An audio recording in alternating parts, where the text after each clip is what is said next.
À quoi joue Emmanuel Macron ? Près de 6 semaines après les résultats des élections législatives, le président de la République n'a toujours pas nommé de Premier ministre. Le NFP a investi Lucie Castet pour débarquer à Matignon, mais Macron ne semble pas pressé de la nommer. Alors que peut-il faire d'autre ? Aujourd'hui, il semble isolé et ne sait pas comment constituer un gouvernement de coalition à l'abri d'une motion de censure. Il dépend donc d'alliances en tout genre, même les plus absurdes, avec les différentes familles politiques. On débriefe tout ça au calme. Bonjour à tous, bienvenue sur VA+. On va parler de la seule actualité politique du moment, à savoir le gouvernement d'Emmanuel Macron, le futur gouvernement d'Emmanuel Macron. Comment va-t-il faire ? Avec qui va-t-il gouverner ? Pour décrypter tout ça, je suis avec Marc Hainaut. Salut Antoine. Journaliste politique pour Valeurs Actuelles, que vous pouvez suivre sur Twitter bien évidemment. Ça s'affiche, ça va s'afficher. Sur CNews de temps en temps. Parfois sur CNews, ouais, de plus en plus. Sur la chaîne parlementaire. C'est arrivé une fois pour le plus grand plaisir de la France Insoumise, et notamment du député Hugo Bernalicis qui a adoré ce passage. Donc, n'hésitez pas à suivre Marc sur les réseaux. On va commencer par revenir sur le texte dans la tribune du dimanche, signé par Jean-Luc Mélenchon, Mathilde Panot, Manuel Bompard. Les trois insoumis appellent à destituer Emmanuel Macron s'il venait à ne pas nommer Lucie Castet.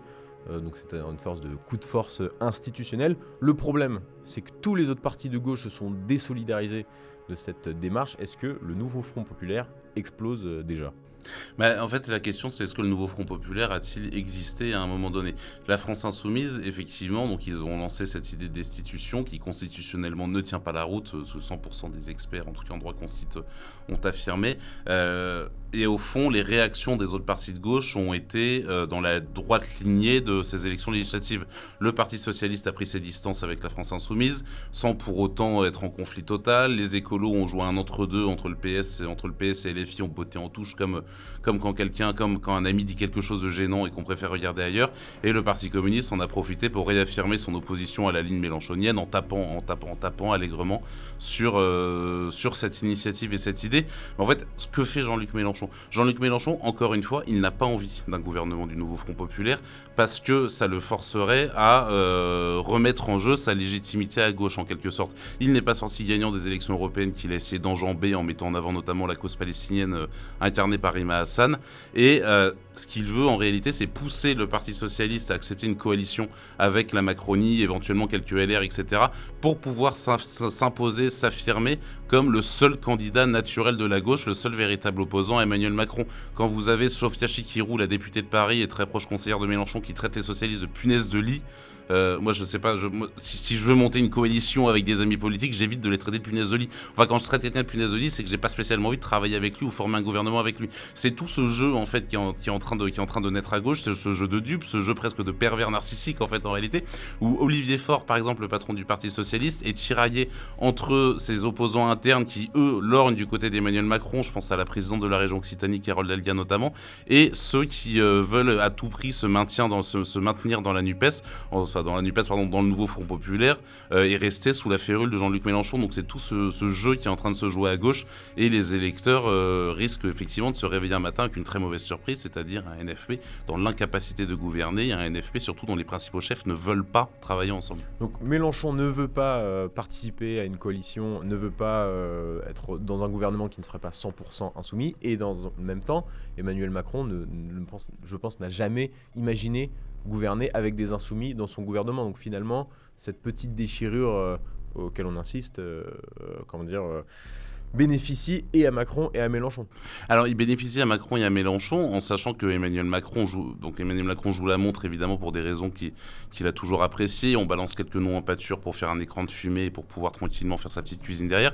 Emmanuel Macron, il a aussi quand même cette problématique où il doit sa survie politique, en tout cas son gouvernement doit sa survie à peu près politique au désistement de la France insoumise. Jean-Luc Mélenchon, c'est les candidats en tout cas beaucoup de candidats du NFP, beaucoup de députés du NFP doivent aussi leur siège à des désistements républicains entre guillemets face à des candidats du Rassemblement national. On rappelle que le Rassemblement national est arrivé en tête au premier tour des élections législatives. Donc en fait, finalement, personne ne veut travailler avec l'autre. Tout le monde accuse l'autre d'être un traître, d'être un fossoyeur de la République, d'être un artisan du chaos. Et en même temps, tout ce petit monde s'est sauvé mutuellement.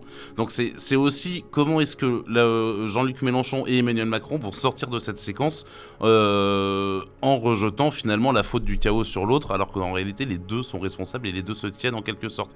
Quand vous avez François Bayrou qui explique qu'il faut une coalition qui exclurait la France Insoumise des Rassemblements nationales, ça aussi ça peut mettre la Macronie, en tout cas la République, en difficulté, puisque vous excluez de fait les propriétaires moraux du nouveau Front Populaire que sont la France Insoumise, parce que la France Insoumise reste le patron à gauche, et ceux qui sont arrivés en tête aux élections européennes et qui sont arrivés en tête au premier tour des élections législatives, à savoir le Rassemblement national. Donc en réalité, aucune solution à première vue n'est viable, aucune solution ne pourra venir de la classe politique telle qu'elle est aujourd'hui. Est-ce que, donc tu parlais de cette déclaration de François Bayrou, est-ce que c'est possible un gouvernement sans le RN et sans la France Insoumise, dans le sens où le gouvernement en place ne s'exposerait pas à la première motion de censure qui arrive? De toute façon, il y a le concept aucune majorité n'est dégageable en l'État. Donc la question se posera forcément. Il y a quelques mois, on parlait d'un éventuel gouvernement d'union nationale, mais je pense que le Rassemblement national et la France insoumise ne pourront jamais en faire partie. Ce serait presque une hérésie, un blasphème. Enfin, ce serait absolument impensable en l'état. Et je pense que ni le RN ni la France insoumise ne le veut, bien évidemment. Marine Le Pen, ça va être un petit peu l'opposition popcorn, entre guillemets. Ils vont regarder les oppositions, la fausse majorité et ses opposants se déchirer. Et la question, justement, de ce que va faire Marine Le Pen est fondamentale dans cette équation, parce qu'on en parle très peu. Mais Marine Le Pen, elle a 140 députés sous ses ordres. Qu'est-ce qu'elle va faire? Est-ce qu'elle va soutenir la première motion censure déposée par la France insoumise et faire tomber des gouvernements successivement? Ou est-ce qu'elle va jouer contre les insoumis en disant on va pas destituer un gouvernement dès le début, on va les laisser travailler un petit peu? En fait, tout le monde dit c'est moi qui ai gagné, tout le monde dit c'est moi qui dois décider, c'est moi qui dois décider qui doit aller à Matignon, mais tout le monde oublie qu'en fait les clés du camion, c'est Marine Le Pen qui les a. Mais d'ailleurs, Marine Le Pen a déjà voté une motion de censure de la France insoumise, alors c'était pendant la précédente législature, c'était pas forcément, c'est peut-être pour la réforme des retraites. En ce sens, on peut supposer qu'elle pourrait s'associer avec la France insoumise. Elle a refusé d'en voter certaines et elle en a voté d'autres. En fait, la force de Marine Le Pen, la force du groupe du Rassemblement national, et c'est ce que les députés nous disent quand ils vont sur le terrain, c'est que leur stratégie d'une simplicité enfantine. Le Rassemblement national, ils sont dans cette logique d'opposition constructive, c'est de dire on vote tout ce qui va dans le sens des Français, on vote tout ce qui peut les aider et on rejette tout ce qui nous paraît mauvais, sans aucune considération idéologique ou de qui est originaire ou de qui émane la proposition en question. Donc le Rassemblement national, ils ont une stratégie qui est extrêmement lisible, extrêmement simple à expliquer à leurs électeurs. On vote tout ce qui est bon, on rejette tout ce qui est mauvais. Et à partir de là, la question de faut-il maintenir un gouvernement, faut-il le rejeter, ça appartient justement à plus de la tactique et de la stratégie. Et ça, pour le coup, ça n'appartient qu'à Marine Le Pen et à son état-major. Et c'est pour ça, elle laisse un petit peu l'imprévu peser, elle laisse un petit peu l'imprévu planer au-dessus de l'Assemblée. On l'a vu au moment de la loi immigration où elle avait dit qu'elle ne le voterait pas et d'un coup elle a sorti tous ses députés de la buvette pour arriver, elle a voté la loi et le gouvernement a dû se retrouver à porter une loi beaucoup plus à droite que ce qu'elle était prévue initialement. Donc Marine Le Pen avait... D'autant plus que là, avec 140 députés, elle a presque doublé son nombre d'élus. Elle va avoir encore plus les mains libres pour jouer et pour justement peser sur telle ou telle majorité et en fait, entre guillemets, faire ou défaire les rois. Il y a un autre parti qui va être déterminant, c'est celui des Républicains, puisque Emmanuel Macron va forcément compter sur cette force politique, sur Laurent Wauquiez, dans le cadre d'une coalition qui va des Verts jusqu'au LR. Mais ça implique que tout le monde joue le jeu dans cette famille politique et s'associe avec Emmanuel Macron. Est-ce que ça, c'est envisageable ? Ce qui impliquerait potentiellement, pour que les électeurs des Républicains qui nous écoutent en aient conscience, ça impliquerait que Laurent Wauquiez soit potentiellement dans la même coalition que Sandrine Rousseau. Pour expliquer un petit peu aussi l'hypothèse assez improbable. Laurent Wauquiez, de toute façon, les Républicains, ils n'ont plus que ça à jouer. Ils n'ont plus qu'à jouer ce rôle de pivot. Laurent Wauquiez, si vous voulez, il s'est un peu hollandisé, quelque part. Il a vu comme François Hollande, il a vu la dissolution arriver, il a vu le train passer. Et je pense qu'il a eu la même réaction qu'Hollande. Il s'est dit, si je laisse passer ce train, c'est le dernier, après, il n'y a plus rien. Wauquiez... Tout portait à croire que sa candidature à l'élection présidentielle en 2027, dans l'état actuel des choses, était très hypothétique. En sautant dans le train et en sautant dans le train pour aller à l'Assemblée, au moins il se donne une chance d'exister. C'est le calcul qu'a fait Gabriel Attal aussi d'ailleurs, c'est de prendre direct la présidence du groupe parce que tout le monde sait que l'année qui va se dérouler va se jouer totalement à 100% à l'Assemblée nationale. Donc là, il y a un petit peu... il y a un peu une forme de courage, ou en tout cas une forme de coup de dé, de se dire allez on y va, de toute façon si on est immobile on va mourir, si on bouge on a une chance finalement de survivre et potentiellement tirer son épingle du jeu. Laurent Wauquiez s'est imposé à essayer d'arriver en disant nous avons un pacte de gouvernement, tout en sachant que son pacte de gouvernement est évidemment à droite, et évidemment dans les propositions de Laurent Wauquiez il y a très peu de choses qui pourraient satisfaire un écologiste ou un socialiste tendance aile gauche quoi. Donc c'est pour ça pour l'instant tout le monde ramène son pacte de gouvernement, tout le monde essaye d'imposer son leadership, et c'est un petit peu un concours de taille de coalition entre guillemets, c'est à celui qui arrivera à rassembler le plus de monde autour de lui, et pour l'instant dans l'état actuel des choses, encore une fois objectivement personne n'en a la capacité. La solution est à l'Elysée. On va revenir sur le rôle du Premier ministre en tant que tel. Le nom dont tout le monde parle, c'est Lucie Castet, parce que réellement on peut imaginer que Emmanuel Macron va accepter cette investiture faite par le nouveau Front Populaire. Non. Ouais. Non, alors, évidemment, je verrais Emmanuel Macron étant difficilement sondable. C'est assez compliqué de se prononcer, mais Emmanuel Macron, de toute façon, ne déteste qu'on lui force la main. Et je pense que personne au sein du nouveau Front Populaire n'escompte une seule seconde que Lucie Castet soit désignée à Matignon. D'ailleurs, les socialistes sont déjà en train de préparer une solution de repli en commençant à pousser le nom de Bernard Cazeneuve, ancien ministre du budget, puis de l'Intérieur, puis Premier ministre de François Hollande, dans la balance, parce qu'il voit bien que la situation est bloquée, parce qu'il voit bien aussi le jeu dans lequel les emmène Mélenchon. Lucie Castet, elle y trouve tout son intérêt parce qu'elle est sortie de l'ombre totale à la lumière. Enfin, elle avait quand même une notoriété encore moindre que celle de Jean Castex lorsqu'il était nommé Premier ministre. Donc pour Lucie Castet, c'est tout bénef. Elle se fait une campagne, une autopromo à peu de frais depuis plusieurs mois. Elle n'aura aucun mal à trouver un travail après cette séquence Lucie Castet. Donc en soi, c'est un grand jeu de dupes. C'est un grand jeu de dupes, objectivement. Le but, c'est de tenir un petit peu la distance et d'occuper un petit peu les foules. Pour l'instant, les députés sont en vacances jusqu'au mois d'octobre. Quand on parle avec eux, ils se disent qu'effectivement, ils vont peut-être rester encore en vacances un mois et demi de plus parce que la situation paraît encore une fois difficilement sortable. On ne peut pas nommer le Jordan Bardella à Matignon parce que le RN est minoritaire. On ne peut pas nommer Lucie Castet parce que ce serait donner raison à la France insoumise et ça rendrait la France ingouvernable. Et au centre, qu'est-ce qu'on va se retrouver à faire? Nommer Bernard Cazeneuve, Xavier Bertrand, Valérie Pécresse, oui voilà. En tout cas, un profil du centre dans une France qui a voté soit beaucoup à l'extrême gauche pendant les législatives, soit mettant le Rassemblement national en tête aux européennes. Donc dans tous les cas, la solution au centre est une solution de compromis, mais c'est une solution qui visiblement ne convainc plus le corps électoral qui demande un changement. Alors on va revenir sur cette question de la représentativité que ça va poser, mais sur Lucie Castet en tant que telle, le fait de la nommer, c'est aussi s'obliger à intégrer des insoumis dans le gouvernement, puisque c'est la candidate du nouveau Front Populaire, et on sait que c'est probablement plus insupportable pour Emmanuel Macron de recevoir des insoumis au gouvernement que Jordan Bardella à Matignon. Ce serait un excellent calcul pour tous les opposants à Jean-Luc Mélenchon de voir un ou deux insoumis arriver dans un gouvernement.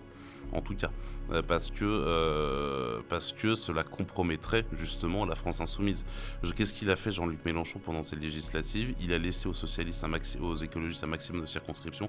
Il s'est bétonné ses petits fortins, il a fait sa petite traque aux dissidents. Il s'est monté une équipe de combat de 75 députés. C'est pas pour rien qu'il a investi Philippe Poutou et Raphaël Arnaud.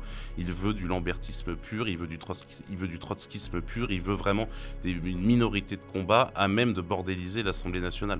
Il a 75 députés, c'est amplement suffisant pour mener une guérilla, et c'est tout ce à quoi il aspire pour l'instant. Donc Lucie Castet, pas Lucie Castet, il fallait sortir un nom pour ne pas donner l'impression de vouloir saborder le nouveau Front Populaire, mais en soi ça pouvait être Lucie Castet ou une autre, objectivement ça ne posait aucun problème. Le seul objectif des différents partis de gauche, c'est de ne pas apparaître ou être perçu comme celui qui refuse l'alliance et qui va faire péter la coalition, parce que cette coalition, elle est soutenue majoritairement par les électeurs de gauche, et les électeurs de gauche votent majoritairement pour Jean-Luc Mélenchon. Vous avez là toute la problématique des socialistes et des écolos. Alors on va revenir sur ce que tu disais à propos d'un gouvernement de coalition qui, dans le fond, ne représenterait personne. C'est-à-dire que personne n'a voulu d'un gouvernement qui va de Marine Tondelier à Xavier Bertrand. Un Premier ministre issu de ce gouvernement, pareil, n'aurait été rêvé par personne en amont. Qu'est-ce qui se passe en France si le gouvernement qui est amené à gouverner n'a été voté, n'a été appelé par personne. Est-ce qu'on vit les gilets jaunes ou une crise sans précédent? C'est assez compliqué à dire. En fait, ce qui est certain, c'est que tu parlais de Marine Tondelier, Yannick Jadot, 4,5% à l'élection présidentielle. Le Parti Socialiste, Anne Hidalgo, 1,5% à l'élection présidentielle. Donc, il y aura évidemment cette question-là se pose à fond. Xavier Bertrand, il n'y a que lui pour s'imaginer exerçant la plus haute fonction. Enfin, en tout cas, il y a un déficit de popularité énorme.